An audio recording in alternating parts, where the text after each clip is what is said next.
Café listo, móvil en silencio. Comenzamos.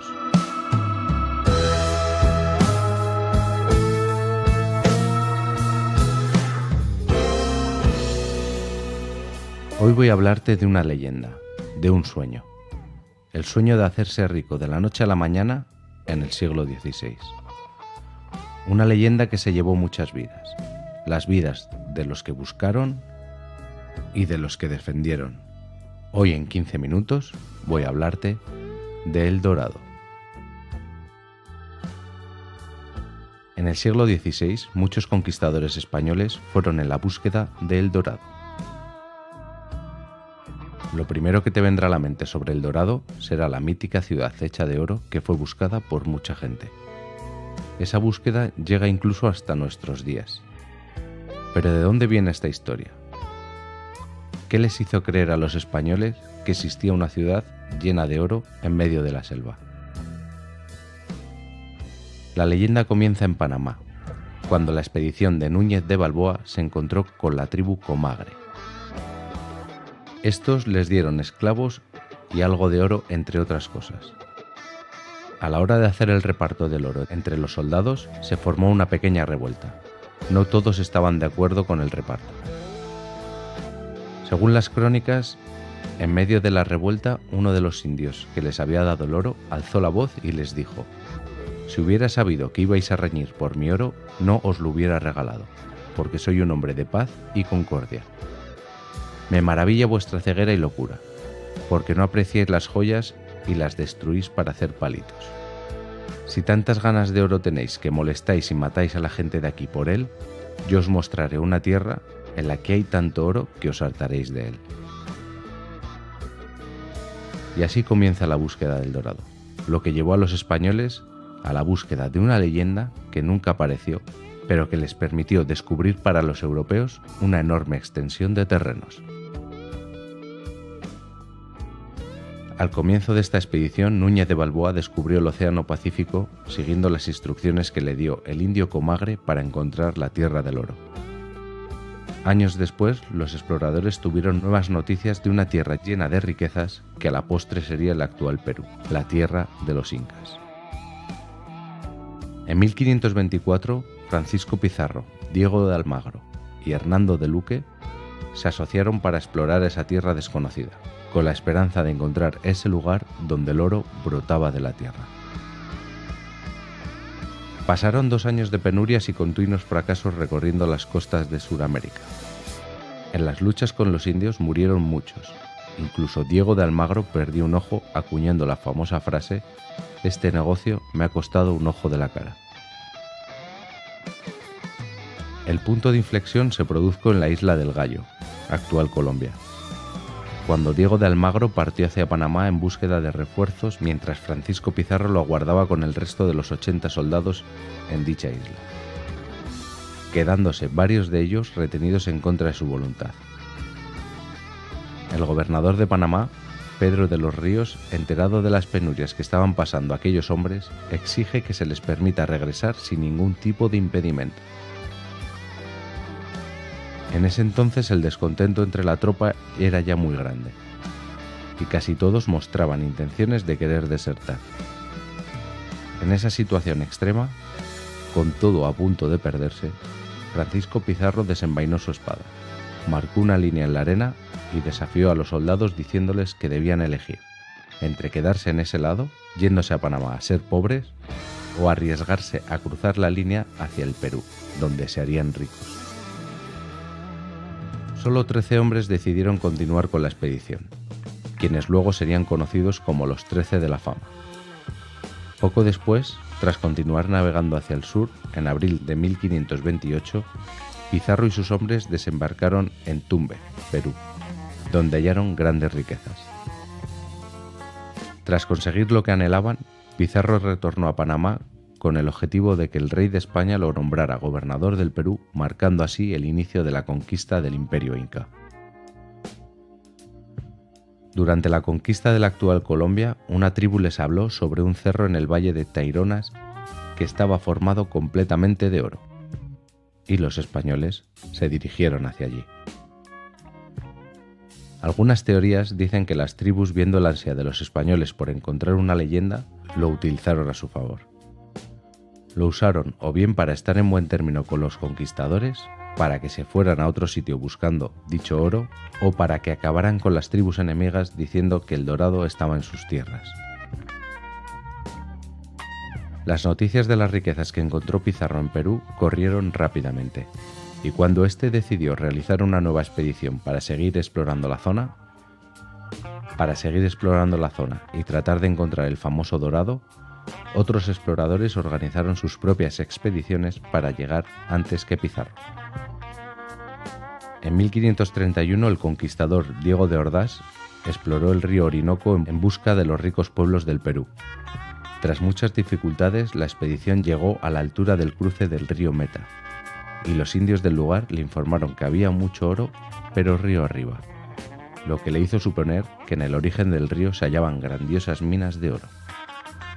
Otra vez, una tribu utilizó la codicia de los españoles para quitárselos de encima. Pasaban los años y aunque los españoles consiguieron robar mucho oro a las tribus que iban encontrando, incluyendo el tesoro obtenido por Pizarro en Cajamarca por el frustrado rescate de Atahualpa, los españoles seguían sin encontrar el dorado. Y ya habían sido muchos muertos, tanto indígenas como españoles, pero eso no hizo que nuevos conquistadores estuvieran dispuestos a arriesgarlo todo por encontrar la legendaria ciudad. Las magníficas riquezas iban en aumento según la historia se iba contando y pasaban los años. Tales eran las ganas de encontrar esas riquezas que desde España se temía que los colonos de las islas del Caribe las abandonaran para ir a Sudamérica a buscar el dorado. En 1534, Jorge de Espira, gobernador de Venezuela, organizó una expedición al lago Maracaibo y más allá de las sierras de Carora, donde se suponía que había oro en abundancia. Pasado un tiempo sin tener noticias de los refuerzos con suministros, acosados por los indios y las lluvias, Espira decide acampar en las orillas del río Upia, donde fueron diezmados por los tigres que habitaban en la zona. Allí otros indios les comentaron a los españoles la existencia de la tribu Muisca. Sin embargo, convencido de que se trataba de un engaño para desviarlos de su camino, el gobernador decide continuar por los llanos un poco más hacia el sur, sin obtener resultado alguno. Desalentada, la expedición emprende el definitivo retorno a la costa venezolana. Espira no sabía el error que había cometido por ignorar las noticias sobre los muiscas. En 1535 llega a Santa Marta el teniente de gobernador Gonzalo Jiménez de Quesada, quien decidió organizar una incursión hacia el interior del territorio, siguiendo el curso del Río Grande.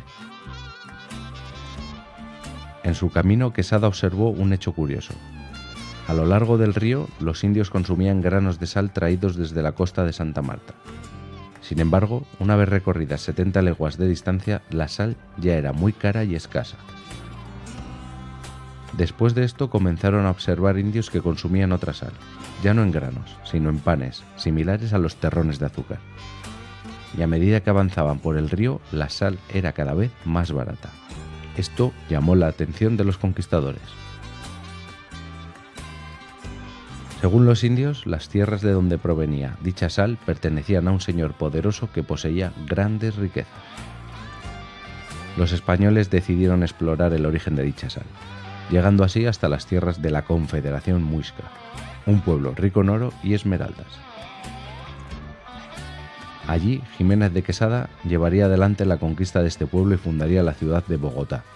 Por fin se había encontrado el dorado, pero no era lo que las leyendas contaban. No se trataba de una ciudad, sino de un ritual. Quesada y sus hombres se adentraron cada vez más profundo en los territorios extraños e inhóspitos donde muchos perdieron la vida. Pero lo que encontraron les deslumbró. El trabajo en oro de los muiscas no se parecía a nada que hubieran visto antes.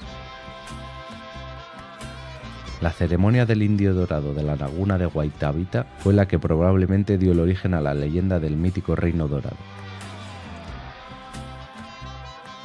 Desde tiempos remotos, la laguna de Waytapita era el centro de adoración de una deidad desconocida que se manifestaba en forma de un pequeño dragón o culebra al cual otorgaban ofrendas. Luego, según las crónicas, ocurrió una tragedia en las aguas de la laguna. La cacica se arrojó junto a su hijo al ser acusada de infidelidad por parte del cacique. Se suponía que ambos, la cacica y el hijo, vivían en un maravilloso templo ubicado en el fondo de la laguna. Más tarde se instauró la ceremonia religiosa que debía ser realizada por los futuros caciques antes de ejercer el poder.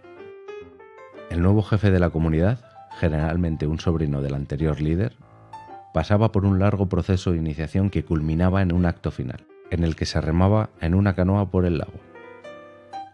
El jefe se presentaba desnudo, solo cubierto por polvo de oro, rodeado de 4 sacerdotes de alto rango adornados con plumas, coronas de oro y demás ornamentos, hacía una ofrenda de objetos dorados, esmeraldas y otros materiales preciosos a los dioses, y los arrojaba al centro del lago.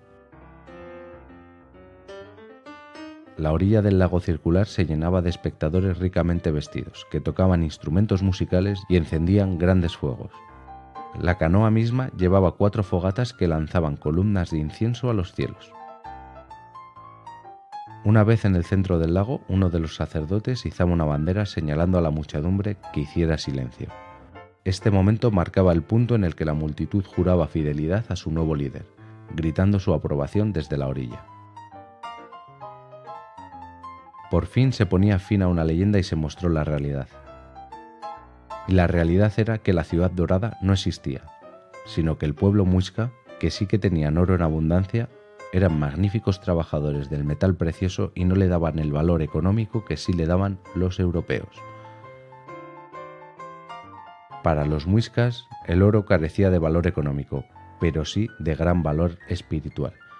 Por eso se hacían esas ofrendas, y los conquistadores, al verlo, les dio la impresión de que si tiraban tanto oro a un lago y cubrían a su jefe en oro para un ritual, esto debía significar que tenían que tener una ciudad llena de oro.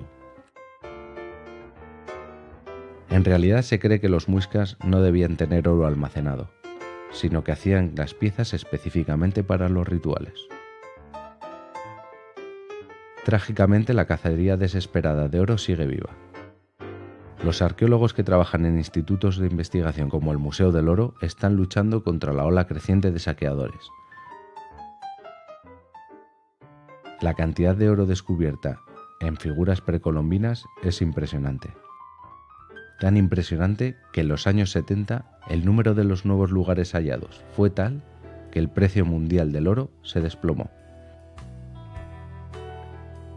Como consecuencia, la gran mayoría de los objetos preciosos precolombinos de oro han sido derretidos, y su valor real como pistas para entender el trabajo de una cultura antigua se ha perdido para siempre. Afortunadamente, las colecciones que sobreviven en sitios como el Museo del Oro y el Museo Británico pueden abrir una ventana a entender las diferentes perspectivas sobre el valor material y la percepción humana, y aún más importante, entender la verdadera historia detrás del mito de El Dorado. Creo que está bien que esas piezas se hayan conservado en diferentes museos, pero lo que debemos hacer, como sociedad que es consciente pero no culpable de lo que ocurrió hace 400 años, es devolver esas piezas al lugar que pertenecen, para que así sean los descendientes de esos pueblos los que tengan sus tesoros y se beneficien tanto cultural como económicamente de sus estudios y exposición. Y como lo prometido es deuda, en menos de 15 minutos te he entretenido o lo he intentado. Hasta la próxima.